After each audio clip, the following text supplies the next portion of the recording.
And that's the point. We are going to focus the last part of it, because that's actually the meat of today, of the deal, the day we want to talk. That's the, if there is a part you want to watch and you're going to get something, use it in your life, is this part. So let's talk about how to learn to dance with that trauma, man. Mm, yes, thank you.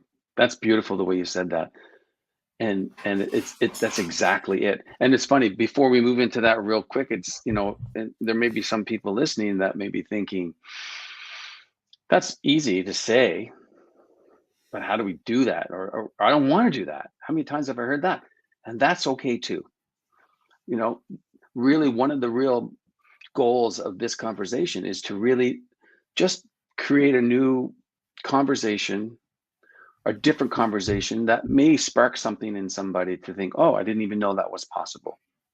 So anyone that, I just highly encourage people to have an open mind that that this is, you know, this is little t truth, and it is what I have found to be completely true in my practice. And so with that, I would love to share sort of some ideas on what we do, what I do with the veterans that I work with and the first responders, where that is like massive, higher level trauma, things going on, more things involved, but not really, but still the same. And so these principles really apply to anyone that has experienced trauma, like we've been speaking about. And really, it starts with, for myself, it starts with your nutrition, which is huge. You really, really start to really dial in and understand, educate yourself the importance of the fuel that you give your body and your brain. The importance of sleep is crucial. It's funny, they say, like, a great question. I think I saw this today somewhere. It was like, don't ask someone how you are. Say, how are you? Always ask, how did you sleep last night? Because that's going to tell you how you are. It's so important. So sleep, and then mindfulness is another huge one. Meditation, mindfulness, really understanding that, quieting the voices in the head. That's a huge one. For often people with trauma, and no matter what kind of trauma, the identifying with the voice in their head is really, it's across the board. It's consistently everyone. It's constant, and so really separating from that and understanding what that is, and by creating some space between your stimulus and your response is really, really beautiful, in order to give you the time and the space to be who you want to be in that moment.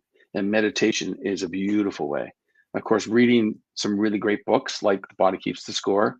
And finally, movement and exercise, releasing the right endorphins, really activating AMPK in your brain, and all of these beautiful things.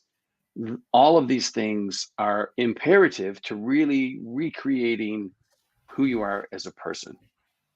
So those are kind of some of the things that I work through with my clients.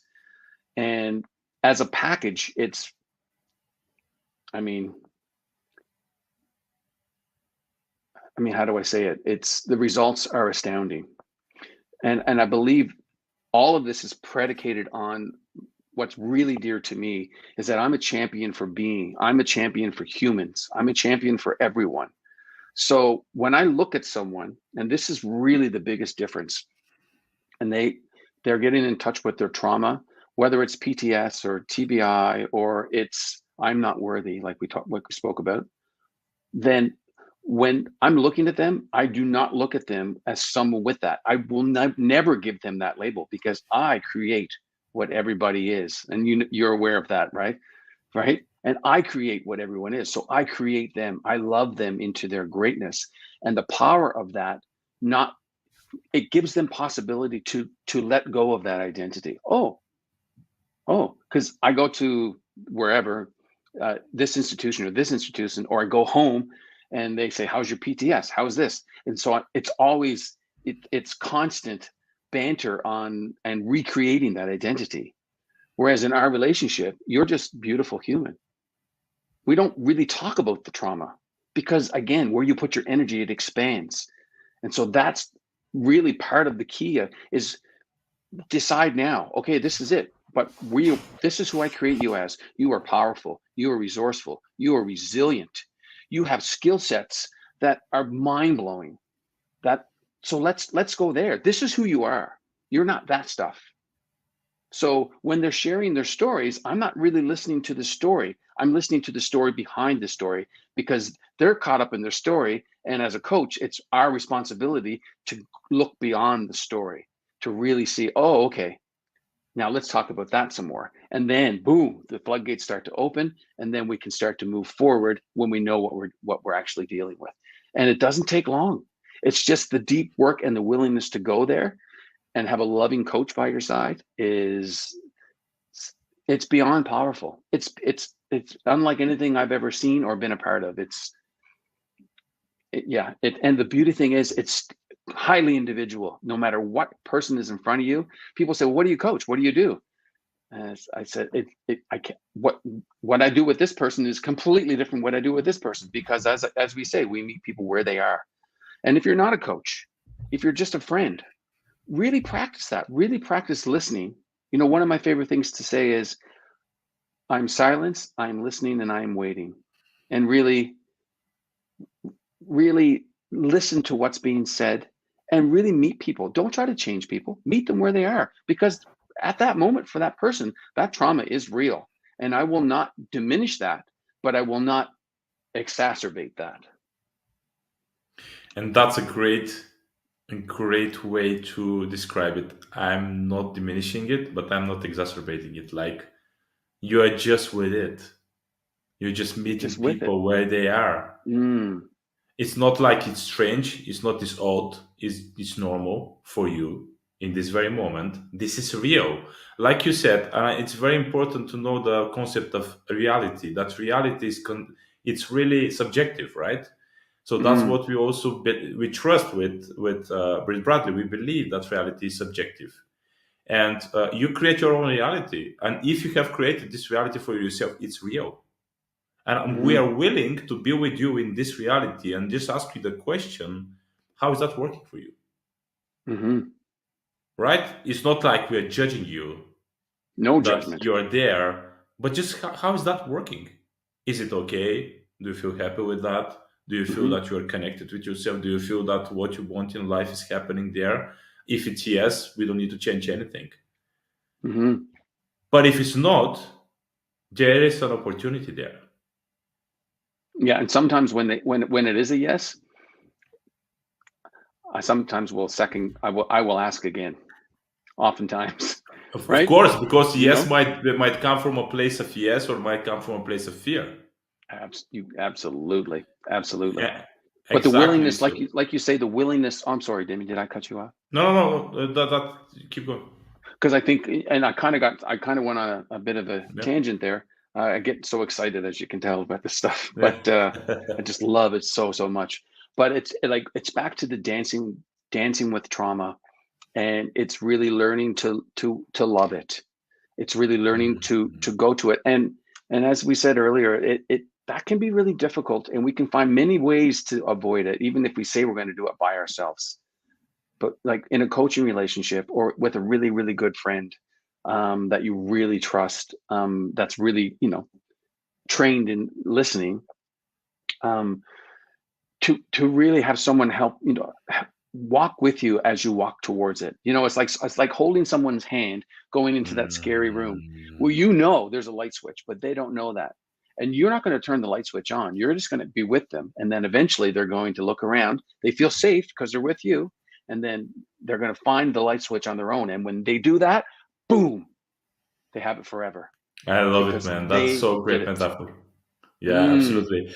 So I just wanted to share my opinion on that dancing part, and my opinion is that learning to dance with trauma is first to realize that trauma is not. We already shared that it's not against you; it's for you. It's part of you. It's there for a reason. You can learn dancing with it, and when you learn to dance with it, it's the quality of the relationship is different. It hmm creates more lightness in you, and Yes. you're not hating it. Because I have, some clients who really hate the trauma. Like they hate it and they want it to be out, and the trauma becomes bigger and the pain is Mm, more. mm, Um, so learning to dance with it is to accept it, but fully accept that it is there, and learn to stay with it, and learn to communicate to it. There are many different ways to do that. If you're interested in that, you always can contact Bradley and talk about what kind of ways he's using to do that. Because now we hear, of course, we cannot share all the things. There is no time for that, but there are specific techniques you can use in order to learn to dance with the trauma and to accept mm, it and to communicate to it and give it a space. Because everything you give a space to, especially when it's emotion, and main emotion, trauma is, you feel it as emotion, it goes away, right? It's just a mhm, law of the universe. It's an energy. If you give a space to an energy, the emotion, it just goes away. It's energy in mhm, motion. You just don't give it a chance. You wouldn't stay, because that's not the nature of emotion. If you have an mhm. emotion which stays like this traumatic emotion in you, it means that in some way it's stuck there because you resist it in a way. Absolutely. What you resist persists. Yeah, exactly. And Mhm. here it's important to realize that learning to dance with it is to give it a space. That's, for me, is the best explanation Mm, of it. And you used the mindfulness. So mindfulness is one of the ways to give a space to everything, whatever you need in your life. Because uh-huh. mindfulness is a way to be with stuff, be mindful with something without judging it. It's one of the Absolutely. main characteristics of mindfulness is total acceptance, Hmm. no Yeah. judgment. So, Yeah. guys, if you say, okay, we want to leave you with something practical, learn to be mindful. So you might find 100,000 techniques for mindfulness. Hmm. Bradley, can you, just before we go to the end, just share one maybe practical way, just some technique you're using, one technique, maybe mindfulness or something else, Mm. just so people can just taste of it and say, okay, that's something interesting. Yeah. Oh my goodness. Where do I go with that? There's so many. It's becoming aware is the key. And before I share that, one thing I wanted to sort of jump on what you said earlier about learning to dance with it. And it's almost likened, like, before you're aware that it's happening and is basically running your reality. It's at 90. It's like it's on 90%. So 90% of your life you're living as the traumatized person. And when you learn to dance with it, you really dial it down. So it becomes 10% of your life, and 90% of your life is what you want, and you're living from your truth. So that's what happens when you learn to dance with it. And you really go, oh, cool, this is it. And when it comes up, instead of it being this really loud voice and saying, ah, you idiot, I can't believe you did this, you'll be walking in and be like, oh, you're such an idiot. You're a real idiot, right? And you can barely hear it, but you know it's there. There's still energy there, but you've learned to dance with it. And you're like, oh, how you doing? Good to see you again. Moving on, right? So Mm. yeah, but yeah, it's interesting. Mindfulness is extremely powerful, and like you say, mindfulness allows you to practice what it means to sit with being uncomfortable. Like, if you're just for the average person to just sit down by themselves with their thoughts is not very appealing. They That's a say the soft way to hardest thing say for I've heard this somewhere. it. The hardest thing for a person to do is to sit in a room by themselves, right? Yeah. So I guess that would be. I mean, there's so many beautiful. I mean, maybe we can link a few that are really good, but there's so many beautiful uh, guided meditations, guided mindful sessions on the internet. Just find one. So what's my tip? My tip would be this: find a mindfulness somewhere that you can just really sit by yourself and start with 1 minute and just sit Mm. with yourself and just allow.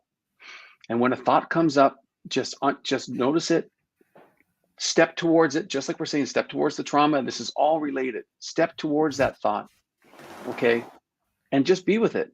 And then eventually it will dissipate and you'll come back to your breath. And then do this 1 minute every day for a week and see. And I say this often because with meditation or mindfulness or with that kind of a practice, consistency is key. It's the key. So to do a 1 minute meditation every day will be way more beneficial than to do, say, a 20-minute meditation on Saturday. It's the key. It's you're building reps. You're building mental reps. It's mental fitness, really. You're building reps, and the more you do it, not only will you start to create more space in your waking day, but you will become, unbeknownst to you, a person who sits with themselves in silence, which is huge. And you won't even realize it because you'll just get up. So, anchor that to a habit in the morning so that it's the same time, ideally, up in the morning. Be great if you could just up in the morning, make your coffee, and before you start to drink it, just sit down in a chair, 1 minute. Really sit, okay, cool. No thoughts, no judgments, which is the beauty. Set your clock for 1 minute. When it goes off, boom, open your eyes, notice how you feel, and then go on with your day. 1 minute. That would be my tip. Start with 1 minute a day and shoot for doing it every day. Make it part of your morning routine. And That's great. I would love to hear Yeah. from anyone who is willing to take on that challenge, the benefit that they have received. Perfect, guys. So if you have something to share, just you can do it in the comment section.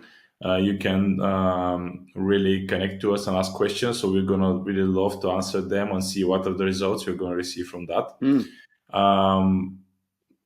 So before we go to the last question, just share with us, Bradley, how do people can connect with you? Like, and for what reason? I mean, if people want to ask some questions, if they want to check your programs, if they want to work with you, what's the best way to connect to you? Thank you, Dimi. I'm really active on Facebook and Instagram. Those are my two main platforms. So Okay. if you just Google my name, Bradley Davidge, you'll find my Facebook page and my Instagram page. I'm on it every day, 5 days a week, and some Saturdays. And as I say, I'm very active, and I'm always answering questions and comments from people. And if anyone's interested in a conversation, I'm always open to that, because really, we can talk about this till we're blue in the face, and you can tell that how excited we both are of what we do, which is it's so beautiful. But to really experience the power of a coaching conversation for yourself is really where you get it. That's really where you understand the power of what that is for you, because as we say, it's highly individual. So if someone's sitting with me or someone's sitting with you and they're in front of you, they're going to have an experience that they will never forget. And if they see sometimes I'll speak with people and I'm like, good, you're good to go. Yeah. You don't need coaching. Absolutely. Yeah. That's not what this is about. But the majority of people will be like, cool. And then, oh, what would it look like if we did more of this? And that's a beautiful question to ask, because that to me means that person is willing to step powerfully into their greatness. And I just got chills when I do that, because that is the whole point of it. It's like, wow. Yeah. And they liberate themselves and their lives change forever. And here's the most important part. The lives of everyone around them changes. Yes. Everyone. It's so exponential, and it's just so powerful. Absolutely. Anyways, bro. Thank you very much. Yeah, man. Thank you, Bradley, for being really transparent, honest, inspiring. Thank you for your wisdom, your time, your energy. Thank you for sharing all of this, because this is a golden nugget for people. I'm sure that if people go through that with their heart, they're going to find so much wisdom, which is going to help them to learn to dance with trauma and have a totally different relationship with it. You need to listen that several times. Sometimes, guys, just to connect truly with that. But do that, because I'm going to do that myself. Do that to Mm. you yourself, guys. Thank you, Bradley, again. I'm so happy and so I'm grateful and appreciative right now that you've been Mm. part of this conversation, and you are really enriching conversations Mm. with Dimi Mm. in this beautiful way. And yeah, just before we go, what's your message towards people? The last one. My message towards people is we are all great. We all have greatness which will help this world be the place you want it to be. And my message to people is understand that we create what everybody is. We create what everybody is. I will say it one more time. We create what everybody is. That, for me, is the most powerful statement that I say to myself many times in a day. It changes so many situations. And really turn that upon yourself. I create everybody, I create myself. And really consider that, and possibilities will open beyond your imagination. Thank you, Bradley. Thank you for being part of that conversations with DB Thank number you. 4. And Thank you, have a Dimi, for having me lovely so day. much, brother. Thank you, my brother. This was a lot of fun. I loved Thank it. you, You know, bro. it's funny. The whole thing before you turn the camera off, I was trying to avoid this being seen the whole time. I'm kind of shaking my head. There we It's go. so See, if beautiful, I stay man. right here, I'm good. I'm good. Yeah. Thanks, brother. You are good Love you. all Loving around, you. man. You are good all around. Thank you, bro. Thank you. Love you, brother.